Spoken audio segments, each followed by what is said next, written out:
जय हिंद। आपका पुनः इस वीडियो में बहुत बहुत स्वागत है। आज का प्राचीन इतिहास से संबंधित हमारा टॉपिक है ऋग्वैदिक काल, और इसमें जानेंगे कौन कौन सी नदियां हैं जो ऋग्वेद में लिखी गई हैं, उससे संबंधित है। पर्वत की जानकारी इन्हें थी कि नहीं, मरुस्थल के बारे में भी हम जानकारी जानेंगे, देखेंगे। सभा समिति के बारे में इनका क्या महत्व था, और विदत किसे कहते हैं, यह क्या करता था, इसका क्या महत्व होता था, ये सब जानकारी इस वीडियो में आज हम लोग प्राप्त करेंगे। तो आइए चलते हैं और शुरू करते हैं इस वीडियो को। तो सबसे पहले देख लेते हैं कि ऋग्वैदिक काल में वैसे कुल 22 नदियों का उल्लेख किया गया है, लेकिन इसमें कुछ ही नदियां हैं जिसका नाम सही से मिलता है, जिसमें हम देख सकते हैं इसमें नदियां जो है 19 नदी जो है इसमें लिखा गया है। कुल कितने नदियां हैं? 19 नदियां हैं जो ऋग्वैदिक यानी ऋग्वेद में मिलता है। सबसे ऋग्वैदिक काल जानने का हमारे पास कोई पुस्तक है या आधार है तो वह ऋग्वेद है, और ऋग्वेद से ही हम इतनी सारी जानकारी को जान पाते हैं। इसके 10वें मंडल में ही 10 नदियों का 10वें मंडल में 19 नदियों का उल्लेख किया गया है, और इसमें एक सप्त सैंधव के नाम से नदियों का एक ग्रुप है, एक इनका समूह है। इसमें कौन कौन है सप्त सैंधव में? तो हो गया सिंधु। सिंधु जानते ही हैं साथियों, थोड़ा चल नहीं रहा है तो हमें इसको इसे दिखाना पड़ेगा। तो ये हो गया सिंधु। फिर झेलम, झेलम हो गया, चिराब, रावी, व्यास और सतलज, ये जो नदियां थीं। और एक है सरस्वती।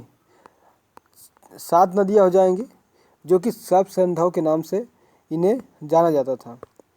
इसमें कुछ महत्वपूर्ण नदियां हैं जिनका नाम आधुनिक नाम से अलग था, जिसे उस समय नाम था क्रभु, तो इस समय इसका नाम क्या है? कुर्रम।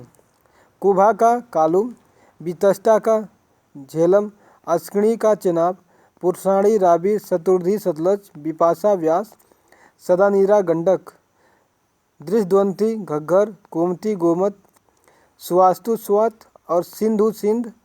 सरस्वती का नाम इसे दृष्टद्वंती, इसे घग्गर अच्छी चित्तक भी कहते थे, सुषोमा को सोहन, मरुद विरधा को मरुवर्मन। तो इसमें ऊपर के लगभग यहाँ तक नदियों को हमें गोमती तक हमें याद कर लेना चाहिए, क्योंकि इतने इनको अधिकतर परीक्षाओं में जो वनडे एग्जाम होते हैं, जैसे पुलिस हो गया, एसएससी हो गया, बहुत ज़्यादा पूछा जाता है। तो आप इन्हें जो है याद कर लीजिएगा, महत्वपूर्ण है। सिंधु में जो है सबसे महत्वपूर्ण जो है सिंधु नदी हुआ करती थी, जो कि सबसे ज़्यादा बार इसका उल्लेख किया गया है। सिंधु नदी का सबसे ज़्यादा उल्लेख किया गया है, बोले तो सर्वाधिक बार किसका? सिंधु नदी का। और यहाँ पर जो है सबसे पवित्र नदी यमुना हुआ करती थी, सबसे पवित्र सरस्वती हुआ करती थी। सिंधु जो है सबसे अधिक बार, और सरस्वती सबसे पवित्र थी। सबसे पवित्र सिंधु नदी, और यमुना को नाम 2 बार और गंगा का 1 बार इसमें नाम लिया गया है ऋग्वेद में। यह हमने देख लिया। आगे चलते हैं समुद्र। तो क्या इन्हें समुद्र के बारे में जानकारी थी सिंधु घाटी सभ्यता के लोगों को? तो बता दें कि सिंधु घाटी सभ्यता के लोगों को समुद्र के बारे में कोई जानकारी नहीं थी। यह एक बड़े क्षेत्र, जल क्षेत्र की बात करते हैं, जो सिंधु नदी के ही किसी जल क्षेत्र की बात करते हैं। तो यहाँ से हम ये मान सकते हैं कि इन्हें सिंधु नदी की ही जानकारी थी, इसके अलावा समुद्र की जानकारी नहीं हुआ करती थी। तो आगे देखते हैं पर्वत। तो क्या पर्वत की जानकारी थी? पर्वत भी देख लेते हैं। साथियों इन्हें पर्वत की जानकारी थी, क्योंकि यह जो हिमालय है इसको ये लोग हिमवंत कहते थे। हिमालय को ही ये लोग हिमवंत कहते थे, अपना नया नाम रखे थे। लेकिन विंध्य और सतपुड़ा जो पर्वत हैं इसके बारे में नहीं जानते थे, क्योंकि ये लोग नीचे आए ही नहीं, नीचे की तरफ ये भी आए नहीं थे। तब तक ऋग्वैदिक काल समाप्त हो चुका था।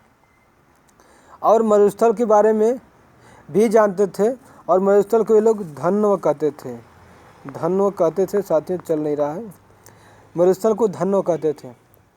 आगे देखते हैं राजनीतिक व्यवस्था क्या थी इनकी। तो राजनीतिक व्यवस्था भी इनका 2 भागों में विभाजन था, 2 भागों में बटा हुआ था इनका धार्मिक विभाजन राजनीतिक व्यवस्था। इसमें राजन्य और विष 2 लोग हुआ करते थे। रोज राजन्य था, यह क्षत्रिय होता था जो कि युद्धों में भाग लेता था प्रत्यक्ष रूप से, और यह सभी लोगों को सुरक्षा प्रदान करता था। और जो विष थे ये लोग सामान्य लोग थे, साधारण लोग थे, जो केवल खेतीबाड़ी और पशुपालन का काम ये लोग किया करते थे। लेकिन यहाँ पे जो युद्ध होते थे किसको लेकर होते थे, तो युद्ध जो है चारागाह, पशु और बस्ती सुरक्षा के लिए ही यहाँ पे युद्ध होते थे। गाय के लिए भी युद्ध होते थे। गाय को अधन्य नाम दिया गया है, जिसका कोई मूल्य नहीं है। यह इसका बहुमूल्य, जिसका कोई मूल्य नहीं होता है वह बहुमूल्य होता है या अमूल्य होता है, तो वह अधन्य कहा जाती थी गाय को। और इसके लिए ये लोग हैं युद्ध में जीत के लिए यज्ञ किया करते थे। इसमें कई सारे यज्ञ होते थे, और इसको पूरा कराने का काम पुरोहितों का होता था, यानी पुजारियों का होता था। ठीक साथियों, और राजा का धीरे धीरे कहीं कहीं वंशानुगत स्थिति भी देखा भी गया है, और राजाओं में कई जगहों पर निर्वाचन का भी प्रमाण मिलता है ऋग्वैदिक काल में, और ऋग्वेद नाम की जो किताब है उसमें भी देखने को मिलता है ये सब। आगे बढ़ते हैं तो इसमें देखते हैं हम लोग कि यहाँ पे ग्राम, विष, जन, राष्ट्र नाम के बटे हुए थे समाज। यानी जैसे जो ग्राम होते थे, ग्राम के लोग रहते थे, गांव के।